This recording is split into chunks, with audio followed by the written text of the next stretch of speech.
Okay, we'll discuss about the osteomalacia. Okay, osteomalacia, uh, calcium and bone, it's there. So, osteomalacia is a disorder of mineralization of bone matrix. Okay, it's the disorder of the mineralization of the bone matrix. Okay, leading to soft, uh, malleable bone. Okay. Okay, so it's caused the soft malleable bone. Rickets is a disorder of the defective mineralization of the collagen in the epiphyseal growth plate of the children. Okay, rickets is the disorder of the defective mineralization of the cartilage in the epiphyseal growth plate of the children. Okay, osteomalacia is caused by the impaired bone metabolism, primarily due to the inadequate level of the available phosphate, calcium, and vitamin D, or because of the resorption of the calcium. Okay, the most common cause of the osteomalacia is the deficiency of the vitamin D. Okay, so now we have seen that the osteomalacia is the disorder of the mineralization of the bone matrix, leading to the soft malleable bone.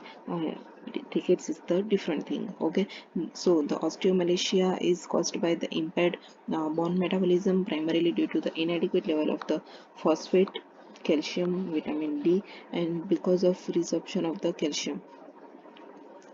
Okay, the most common cause is the vitamin D deficiency. Now, what are the clinical features? So the clinical features are the bone pain, particularly bone, pelvis, and ribs. Okay, particularly bone at the pelvis and the ribs. Okay, then neuromuscular dysfunction, particularly in the gluteal muscle, leading to Wedling gait. Okay, neuromuscular dysfunction in the gluteal muscle leading to Wedling gait. Then the pseudo fractures on X-ray, uh, that is the loser zones. Then elevated alkaline phosphate is hypocalcemia. Alkaline phosphate is elevated with the hypocalcemia and the low phosphate due to secondary hyperparathyroidism. Okay, these are the features of the osteomalacia. Then the features of the rickets include the bowing of tibia, as we have seen earlier that the rickets is a disorder of the defective mineralization of cartilage in the epiphyseal growth plate of the children. Okay, so in the children we can see the bowing of tibia, then poor growth, then pain in spine, pelvis, and legs, then the projection of the sternum and chest wall deformity, and back deformities, that is the kyphosis. Okay, so the management. In the management, it includes the reversal of the risk factor, increased dietary intake, correction of the hypocalcemia, and the vitamin D supplementation. Okay, uh, increase the dietary intake, correction of the hypocalcemia, and vitamin D supplementation. Then osteoporosis. So what is the osteoporosis? So osteoporosis is a disease characterized by reduced bone mass and increased bone fragility. Bone mass will be decreased, and the uh, bone fragility will be increased, resulting in an increased risk of fracture after minimal trauma, particularly for hip, spine, and the distal radius. Okay, hip, spine, and the distal radius. It is very common in postmenopausal women.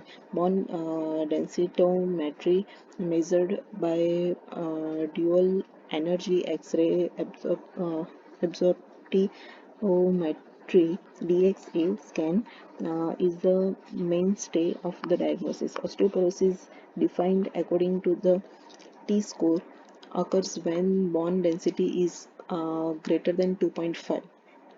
Okay,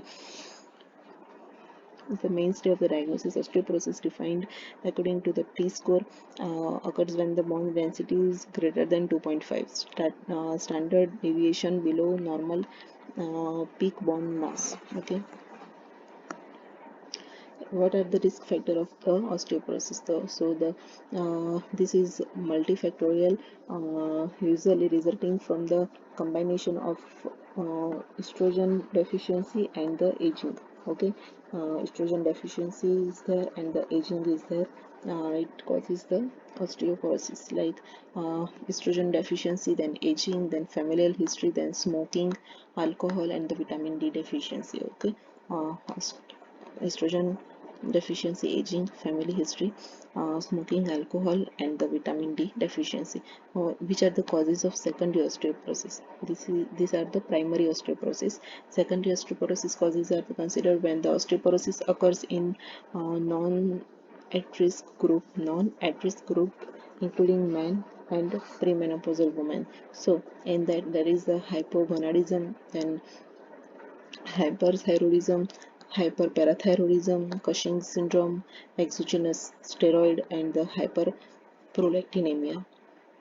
Okay, hypogonadism. Okay, then the hyperparathyroidism and the hyperthyroidism and hyperparathyroidism. Okay, hyperthyroid and hyperparathyroid.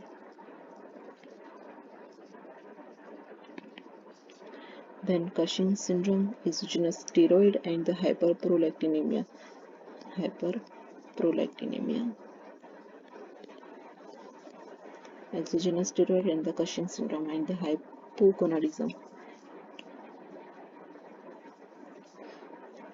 What is the management of the this osteoporosis? So,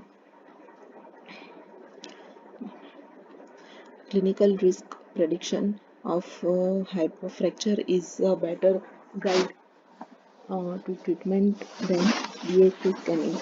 Okay, algorithms exist to calculate the 10-year fracture risk. Example, the FRAX score. Non-pharmacological and the pharmacological. The non-pharmacological management is the balanced diet, exercise, smoking cessation, falls prevention, avoidance of the excessive alcohol intake, and the avoidance of drug that cause the osteoporosis, that like the corticosteroid. Okay, balanced diet, then exercise, smoking cessation, uh, decreased alcohol intake, fall prevention, and the avoidance of the drug that causes the osteoporosis, like the uh, corticosteroids.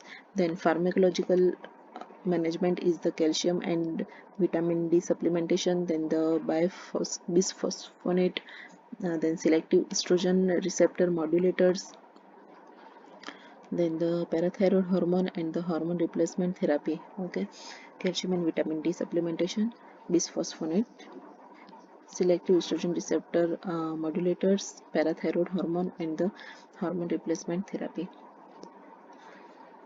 Now we will discuss about the parathyroid hormone.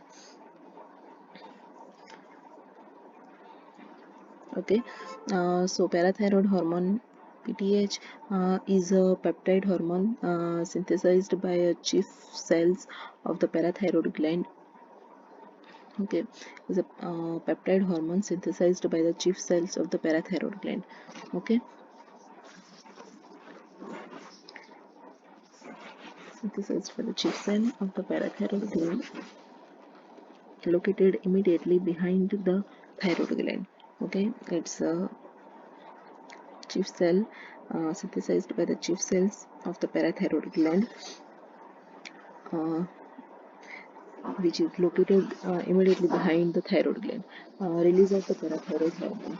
So parathyroid hormone is released in response to decreased plasma calcium concentration and increased phosphate concentration, indirectly by its binding to ionized calcium, and thereby effective reduction of the plasma calcium level.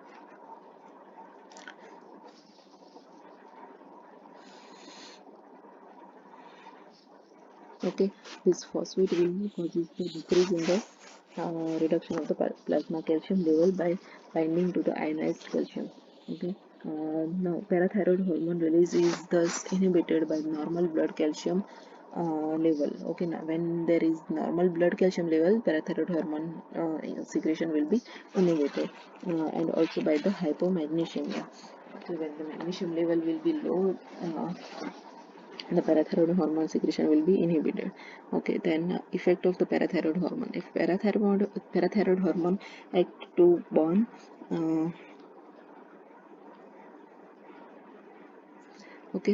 increase calcium and phosphate resorption from the bone. On bone, if parathyroid hormone will cause the calcium and phosphate resorption from the bone via immediate stimulation of the osteolytic, and later by upregulation of the osteoclast activity.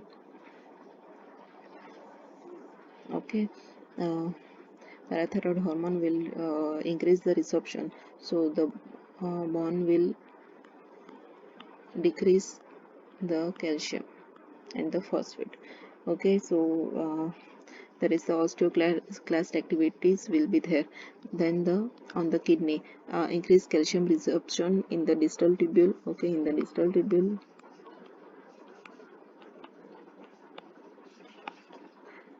the calcium resorption will be there. Okay, by activating calcium entry channels in the apical membrane, and the calcium ATPase pump in the basolateral membrane. Okay, increase phosphate excretion by inhibiting resorption in the proximal tubule of the nephron. Okay, phosphate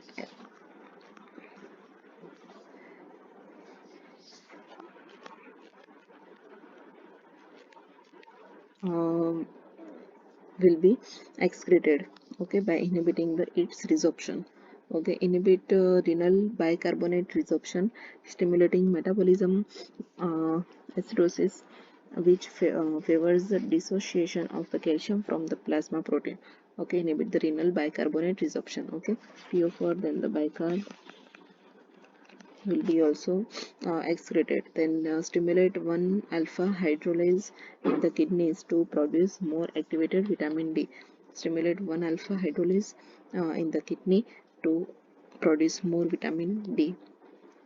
In the gut, indirectly increase the calcium and phosphate absorption in the small intestine via activated vitamin D. Okay, in the gut,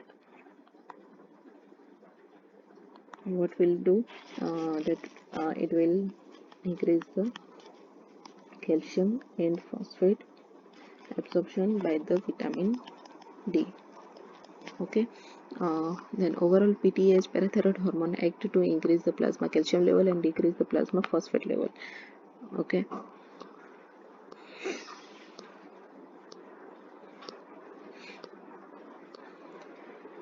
then pheochromocytoma.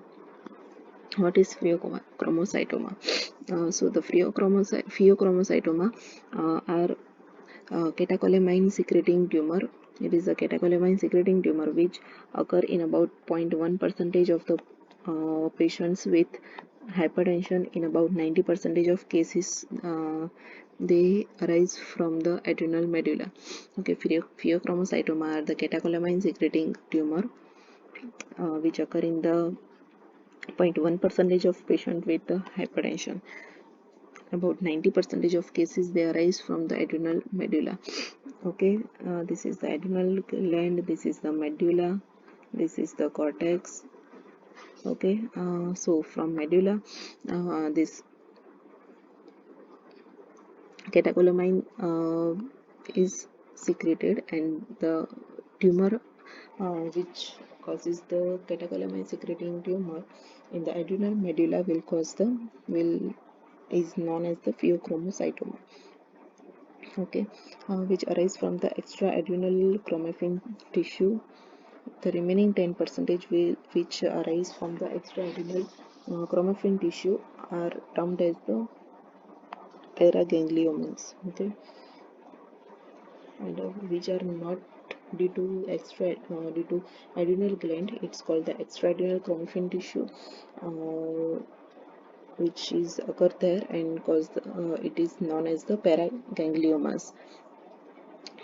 Then clinical features. So the in the pheochromocytoma, common presenting Symptoms include one or more of headache, sweating, pallor, and the palpitation. Okay, headache, sweating, pallor, and palpitation. Less commonly, patient describe anxiety, then panic attack, and the pyrexia. Okay, anxiety, panic attack, and pyrexia, then the hypertension, whether sustained or episodic in patients in at least 90% of the patient. Left untreated pheochromocytoma can occasionally lead to hypertensive crisis and encephalopathy. Okay, left untreated pheochromocytoma will cause the hypertension crisis and the encephalopathy, then hyperglycemia, pulmonary edema, and the cardiac arrhythmias or even death. Okay, hyperglycemia, pulmonary edema, and cardiac arrhythmia or even death may be there. Okay, hypertension crisis and encephalopathy, then the hyperglycemia, pulmonary edema, and the cardiac arrhythmias. Okay, or even death. Patient with undiagnosed pheochromocytoma having routine surgery can develop severe hypertension or sudden death. Okay, undiagnosed pheochromocytoma having routine surgery can develop severe hypertension and cause the death. What is the diagnosis? So the diagnosis relies on the biochemical confirmation of elevated catecholamines or their metabolites. Okay, metanephrisis followed by radiological localization of the tumor.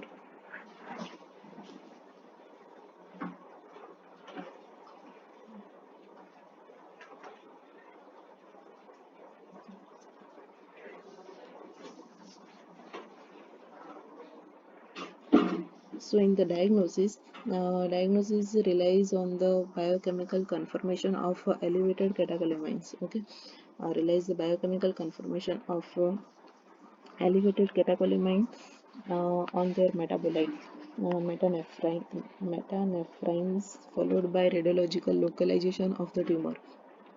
Okay, elevated catecholamines or the metabolites will be elevated. Okay, and radiological localization of the tumor will also diagnose this pheochromocytoma.